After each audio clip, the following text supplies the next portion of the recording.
இருப்பாங்க, கல்வியில் இருப்பாங்க. இன்னும் வேறு இதில் போனால் அது சரி வருமா இல்லையா அந்த ஒரு சந்தேகம் இருக்குது. அதெல்லாம் நம்பி தான் இந்த ஒரு இது கொண்டு வரோம். இந்த இந்தி சங்கம் எல்லாமே இந்த இதெல்லாம் நான் சில இதில் நடைமுறையில் இருந்தது. இது இப்போ எல்லாரும் இப்போ சங்கம் நடத்துறவங்கெல்லாம் இருக்கீங்க. எல்லாம் மங்கள சந்திப்புக்காக வர்றாங்க.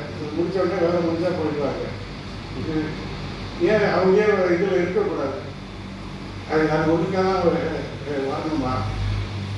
அது மக்கள்கிட்ட அந்த ஃபீலிங் நம்ம இதில் பங்கேற்பு செய்யணும்னு இருந்தால் தான் இது நம்மளால் சரியாக செயல்படுத்த முடியும். அது இதில் சொல்கிறாங்க, ஒரு குதிரையை தண்ணி வரைக்கும் தான் கொண்டு வர முடியும், அதை பிடிக்க வைக்க முடியாது. அந்த மாதிரி நம்ம கட்டாயப்படுத்தி எல்லாத்தையும் நீ இதில் இருக்கணும் அதில் இருக்கணும்னு சொல்ல முடியாது. மக்கள் விரும்பி அந்த இதுக்கு வரணும். அதுக்காக தான் இப்போ நம்ம கஷ்டப்பட்டு என்ன செய்கிறோம். இப்போ காஞ்சி மடத்தில் சொத்து இருக்கு, அது ரொம்ப நாள் பார்க்காம விட்டுட்டாங்க. அது இந்த சமுதாயத்துக்கு எதாவது செய்யணும். ரெண்டாவது, ஏன் அந்த மடம் இருக்குன்னு கேள்வி கேட்டால் அதுக்கு யாருக்கும் பதில் இல்லை. இப்போ நம்ம சமுதாயத்துக்கு ஒரு சைவ மடம் இருக்குன்னா அப்போ நம்ம சமுதாயத்துக்கு அந்த சைவத்தை பரப்புறதுக்காக தான் இருக்கணும். இப்போ நம்ம குழந்தைகளுக்கு அதுக்கு சொல்லி தரணும், ஒரு பரப்பணும். அந்த இதெல்லாம் செயல்படுறதுக்கு திரும்பி எல்லாரும் சேர்ந்து ஒத்துழைக்கணும். இப்போ கொஞ்சம் கொஞ்சமாக வருமானத்தை கொண்டு வரோம்.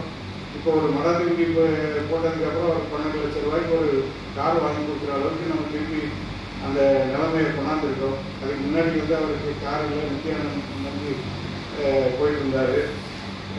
ஸோ இதெல்லாம் கொஞ்சம் சரி செய்து கொஞ்சம் இது பண்ணி ஒரு வசதியும் உண்டாக்கி சமுதாயத்துக்கு செய்யறதுக்கு நீங்கள்லாம் என்ன செய்யணும், ஒரு இதுன்னு முடிவு பண்ணி எல்லாம் சேர்ந்து செய்யணும். இப்போ நிறைய பேர் வரவங்க நான் பார்க்குறேன். இது சில இது சொல்ல ரொம்ப சங்கடமாக இருக்குது. இப்போ காஞ்சிபுரத்தில் இது நடக்கும்போது, கொட்டாரத்தில் நடக்கும்போது நம்ம நிறைய இதில் முதல் இடத்துல இருந்தவங்க இன்னைக்கு சூழ்நிலையில் பொருளாதாரத்தில் நிறைய பேர் மோசமாக இருக்காங்க. அங்கே எனக்கு எதிர்த்தாலும் ஒரு அம்மா சாப்பிட்டுருக்கு, அப்பளத்தை எடுத்து பைக்கில் இருக்குது. அந்த அளவுக்கு நம்ம இறங்கி வந்துட்டோமாங்கிறது ரொம்ப வருத்தமாக இருக்குது. அதே மாதிரி சமையல்காரர் சொல்கிறாங்க 200 வடை போட்டாலும் காணாமல் போச்சுங்கிறாங்க. அந்த அளவுக்கு நம்ம ஒரு இதுக்கே கஷ்டப்பட்டு இருக்கிற சூழ்நிலையில் இருக்கும்போது நம்ம எப்படி இதை சரி செய்ய முடியும்? எல்லாரும் ஏதாவது சமுதாயத்துக்கு செய்யறதுக்கு